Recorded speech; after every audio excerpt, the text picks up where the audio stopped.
सुभाष पाळेकरांची नैसर्गिक शेती पद्धती हा शाश्वत शेतीचा राजमार्ग असल्याचं मत ज्येष्ठ संगणक तज्ज्ञ डॉक्टर विजय भटकर यांनी म्हटलेलं आहे।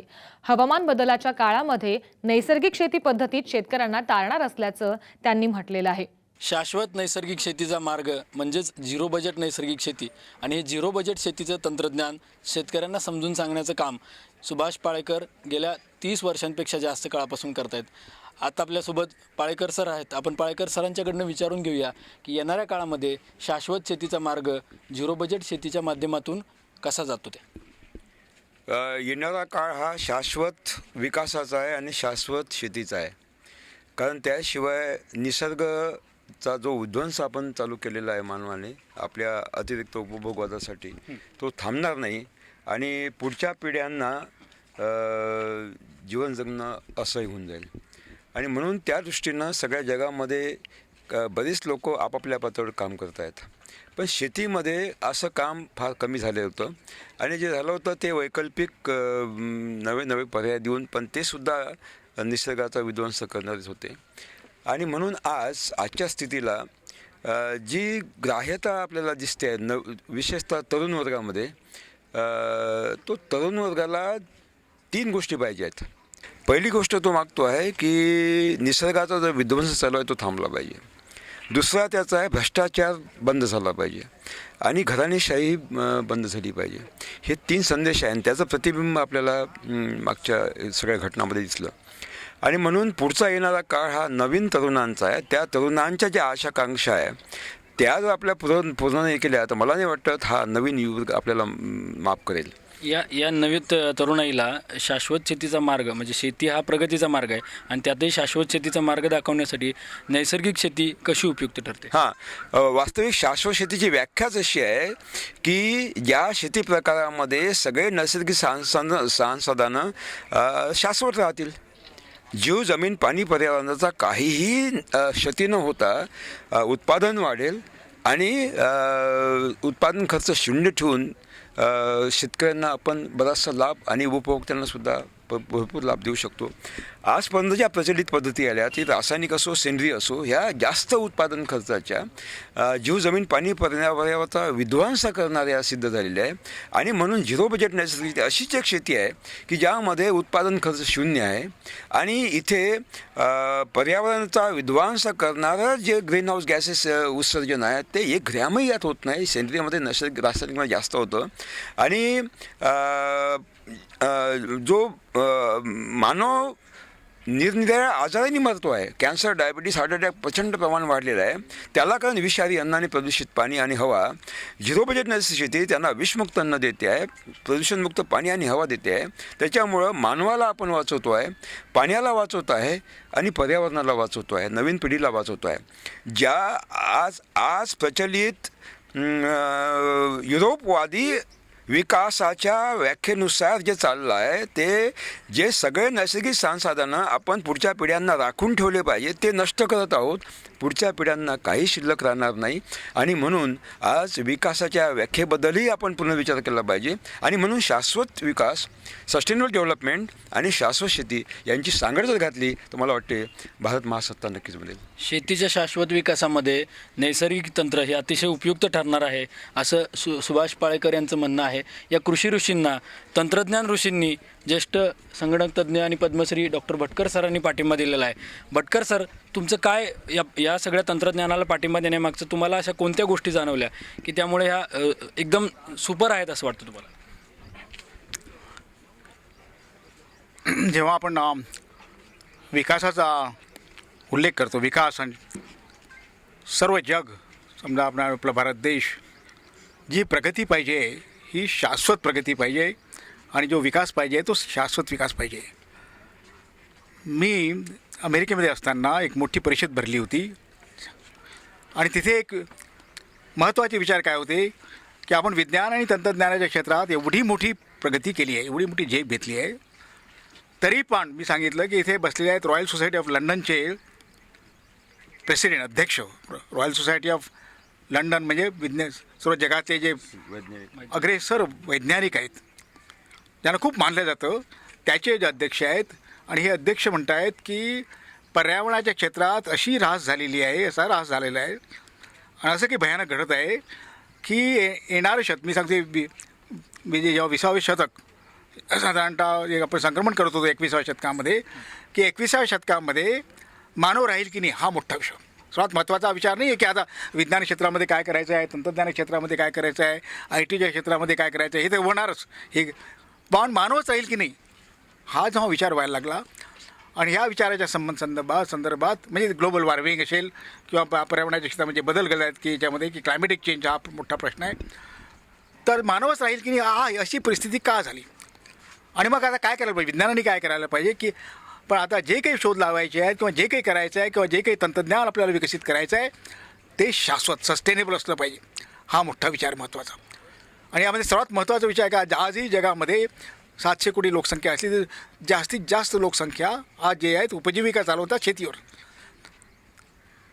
शेतीचा प्रश्न जो आहे हा पर्यंत सॉल्व्ह करायला पाहिजे. मी पाहिलं IT क्षेत्रामध्ये काम करताना IT क्षेत्रामध्ये खूप काम केलं भारताने, मोठं नाव झालं, हे सर्व ठीक आहे याच्यामध्ये हे करत असताना. पण ह्या क्षेत्रामध्ये म्हणजे किती लोक रोजगार मिळतो, किती लोकांना इंजिनियर्सला रोजगार मिळतो, तर 25 लाख लोकांना. कुठे 25 लाख आणि हा 67% लोक जे उपयोगी चालवतात किंवा 45% जे रोजगार मिळतात खऱ्या अर्थाने शेतीमध्ये, याच्यामध्ये 45 कोटी किंवा 50-60 कोटी कुठे आणि 25 लाख कुठे. तर मला असं वाटलं की ह्या पुढचं जे आपल्याला काम करायचं आहे किंवा करायचं आहे तर कृषी क्षेत्रामध्ये, त्यामध्ये म्हणजे विज्ञानाची जोड कशी देता येईल, IT ची जोड कशी देता येईल, इलेक्ट्रॉनिक्सची जोड कशी देता येईल, हाही विचार व्हायलाच पाहिजे याच्यामध्ये. आणि त्यात मी काय याच्यामध्ये देऊ शकतो. तर मी शोधात होतो ह्या अशा शाश्वत. आता जगामध्ये कुठेही पहा जगाचे जे धोरणं तयार होतात ते शाश्वत विकासाचे, शाश्वत प्रगतीचे. म्हणून मला वाटलं की हे म्हणजे कृषी क्षेत्रामध्ये ही जे आहे शाश्वत तंत्रज्ञान आपण आणू शकलो तर फार. आणि ते नॅचरल शाश्वत कोणतं असेल, ती जसं सरांनी सांगितलं नैसर्गिक संसाधनाचा ऱ्हास न करता पुढच्या पिढीचं हे जे संसाधनं आपण न घेता आपल्याला हे कसं करता येईल आणि ते सर्वांना परवडलं पाहिजे. आणि म्हणून ही झिरो बजेटची कल्पना खऱ्या अर्थानं मला जेव्हा झिरो बजेटवर विचार करायला लागलो की आपलं हे विश्व झिरो बजेटवर चालतं. हे विश्व जे आहे झिरो एनर्जी, झिरो ऊर्जा, झिरो बजेटवर चालतं आहे. हा एक मोठं तत्त्वज्ञान आहे. त्यांनी सरांनी याच्यात दर्शन आहे याच्यामध्ये मागे याच्यामध्ये. तर हे काय आहे, मी प्रात्यक्षिक पाहणी केली. म्हणजे विदर्भामध्ये गेल्यानंतर मी विदर्भासाठी काय करू शकतो. आणि विदर्भातले म्हणजे ते कारखाने नाहीत, काही नाही याच्यामध्ये ऊर्जेचे क्षेत्र आहेत याच्यामध्ये. पण मग सरांनी जेव्हा मला दाखवले, प्रात्यक्षिक दाखवले आणि त्यांच्या पुस्तकातून जेव्हा मला हे तंत्रज्ञान कळायला लागलं, त्यामागे विज्ञान कोणतं आहे, त्याच्यामागे अध्यात्म कोणतं आहे याचा जेव्हा अभ्यास केला तर मला असं दिसलं की हे खऱ्या अर्थाने हे तंत्रज्ञान आहे, हे विज्ञान आहे. अशा प्रकारची कृषी झाली पाहिजे आणि त्याचे प्रात्यक्षिक आणि ते प्रात्यक्षिक झाले आहेत त्याच्यामध्ये. तर मला वाटतं एक परिपूर्ण अशी एक तंत्रज्ञान समोर येते. आणि माझी अशी इच्छा होती की असं कोणतं तंत्रज्ञान किंवा विज्ञान आहे जे भारतात विकसित झालं, खेड्यात विकसित झालं, भारतात विकसित झालं आणि ते आपण जगाला देऊ शकतो. आतापर्यंत आपण युरोपचं तंत्रज्ञान, अमेरिकेचं तंत्रज्ञान भारतात वापरण्याचा प्रयत्न केला. तर हे काही शोधत असताना सरांची ज्यांना कृषी आपण म्हणतो त्यांची ओळख झाली. या ऋषीकडून हे तंत्रज्ञान सर्व जगामध्ये गेलं पाहिजे आणि खऱ्या अर्थाने भारतासाठी शेतकऱ्यांसाठी हे परवडणार असलं पाहिजे. तर ह्याबद्दल आपण म्हणजे कार्यशाळा घेतो आहे. या तंत्रज्ञानाचा प्रसार जगभरात होण्यासाठी जगाला जोडण्याचं काम IT क्षेत्राने केलेलं आहे. आणि ह्या तंत्रज्ञानाचा जगात प्रसार होण्यासाठी आपलं काय प्लॅनिंग आहे थोडक्यात सांगा. माझं प्लॅन असे होतं की एकतर हा जो विषय आहे टेलिव्हिजनच्या मार्फत सामने फार सुंदर काम केलेलं आहे. कारण की जे आम्हाला ज्या कार्यशाळा चालत होती म्हणजे करायची होती आणि माझा तुम्ही इंटरव्ह्यू घेतला होता याच्यामध्ये की याबद्दल आणि सर्वांना आव्हान करायचं होतं. तर त्याचं आपण पाहतोच आहे त्याची परिणिती कशी झाली. सर्व आहे त्याच्यामध्ये मिलिंद आहे त्याच्यामध्ये. ही परिणिती काय झाली की सर्व त्याचा प्रतिसाद खूप मोठा मिळाला. ते बाकीच्या कोणत्या तंत्रज्ञानातून शक्य झालं नसतं असं मला वाटतं. एक दुसरं म्हणजे माझी एक कल्पना आहे की येणारं तंत्रज्ञान आहे इंटरॅक्टिव्ह टेलिव्हिजन. प्रत्येकाच्या घरामध्ये आता येणाऱ्या त्याच्यामध्ये आता मोठमोठे टेलिव्हिजन येत आहेत, स्क्रीन्स येतात त्यामध्ये. तर एक पूर्ण भिंतमध्येच टेलिव्हिजन होणार आहे पुढे याच्यामध्ये. आणि त्यामध्ये आपल्याला इंटरॅक्शन करता येईल. जसं आपण पाहतो की इंटरव्ह्यू घेतो तेव्हा त्याच्यामध्ये की आपल्याला सरांना प्रश्न विचारता येईल आणि सर ते टेलिव्हिजनच्या मार्फत तिथे येऊ शकतील आणि आपल्याशी बोलू शकतील. त्याचं टेलिव्हिजनचे ते तंत्रज्ञान आम्ही विकसित करण्याचा प्रयत्न करतो आहे इंटरनेटच्याद्वारे आणि आपल्या मोबाईलच्याद्वारे सुद्धा याच्यामध्ये. तर ह्याचा उपयोग कसा करता येईल याला एक नवीन जो विद्यापीठामध्ये जो नवीन विचार मांडला गेला आहे, मॅसिवली ओपन ऑनलाईन कोर्सेस, मूक. मॅसिवली ओपन म्हणजे हे सर्वांना मुक्त शिक्षण कसं मिळेल, ज्यांना शिक्षण पाहिजे त्यांना मुक्त शिक्षण कसं मिळू शकेल असे कोर्सेस आपल्याला चांगले कोर्सेस तयार करून घ्यायचे. आज असं हे चालले वर्कशॉप चाललं आहे. हे वर्कशॉप आपल्याला त्याद्वारे उपलब्ध झालं पाहिजे सर्वांना. आणि मग त्याचे प्रश्न असतील, त्याचे इंटरॅक्शन असतील, त्याचं सर्टिफिकेशन असेल, काही असेल, ते कसं करता येईल ते तंत्रज्ञान आहे. आणि शेवटी म्हणजे याच्यामध्ये की आय टीचा उपयोग आपल्याला जे उत्पादक आहेत आणि उपभोक्ता आहेत ह्यांना जोडण्यात कसा करता येईल डायरेक्टली. याच्यामध्ये मोठा आहे की शेती का परवडत नाही की मिडलमॅनच्या याच्यामध्ये त्यामध्ये सर्वजण होतं, फक्त शेतकरी सोडून सर्व श्रीमंत होतात. शेतकरी सोडून त्या या ज्या कृषीवर अवलंबून आहेत, जे व्यापार करतात ते सर्वच श्रीमंत होतात. पण हे कसं आपल्याला हे करता येईल, तो हा पैसा शेतकऱ्यांना कसा देता येईल याच्यावेळी. त्यासाठी ई कॉमर्स किंवा हे जे काही अधिक ERM जे CRM आहे, ERP आहे, तशा प्रकारचे जे सॉफ्टवेअर्स विकसित करून अशी यंत्रणा तयार करून हे IT क्षेत्रामध्ये कसे जोडता येतील आणि परदेशामध्ये सुद्धा कसे जोडता येईल, परदेशात कसे जोडता येईल.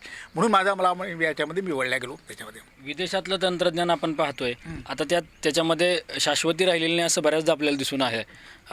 विदेशातलं तंत्रज्ञान आणि आपलं हे नैसर्गिक तंत्रज्ञान या दोन्हीची जर तुलना केली तर तुम्हाला जास्त इफिशियन्सी किंवा जास्त तुमच्या सायंटिफिक भाषेमध्ये कोणतं जास्त शाश्वत वाटलं आणि कोणत्या आधारावरती जास्त शाश्वत वाटलं? शाश्वत म्हणजे काय, जिथे सर्व लोकांची धारणा होते.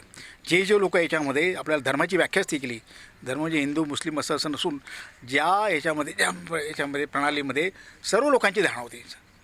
मनुष्यच नव्हे, ते प्राणी आले, त्याच्यामध्ये जीवजंतू आले, त्याच्यामध्ये सर्व आपले प्लॅन्ट्स आले, सर्व याच्यामध्ये त्या सर्वांची धारणा करणारं तंत्रज्ञान आपलं विकसित करायचं आहे. आणि आधुनिक विज्ञानाने तयार केलेलं नाही आहे, म्हणजे त्याचा उपयोग तसा होत नाही आहे. म्हणून मला वाटतं की याच्यामध्ये मोठं तंत्रज्ञान आहे. झिरो बजेट याच्यामध्ये एक बायोटेक्नॉलॉजी म्हणतो आपण, याच्यामध्ये ते नॅचरल बायोटेक्नॉलॉजी. जसं मी सांगितलं, सरांनी सांगितलं की हे जीवामृत म्हणजे काय किंवा बीजामृत म्हणजे काय, याच्यामध्ये घनामृत काय आहे, ह्याची प्रक्रिया कोणती, कीटकनाशक कसे तयार केल्या जातात, शेतीची पद्धती काय आहे, कोणते बी लावले पाहिजेत, देशी वाणांचं महत्त्व काय आहे, देशी गाईचं महत्त्व काय, कृष्णाने गायच आपल्यासमोर पाहते गाय जी आहे त्याच्यामध्ये, ह्या कपिलेचं महत्त्व काय, नंदिनीचं महत्त्व काय, हे आपण आता आधुनिक विज्ञानाद्वारे समजून घेतो आहे. आणि त्याचा पुनश्च आपण म्हणतो की आपण पुन्हा त्या ह्याच्यातून हे काय आहे म्हणजे आधुनिक विज्ञानातून जर नवीन मुलांच्या समोर की विज्ञानाच्या मुलांच्या समोर हे जर टाकलं गेलं की ह्याच्यामुळे आम्ही असं करतो आहे, तर मला वाटते की याचा अंगीकार म्हणजे स्वीकृती सर्व लोकांमध्ये होईल, नवीन पिढीमध्ये होईल.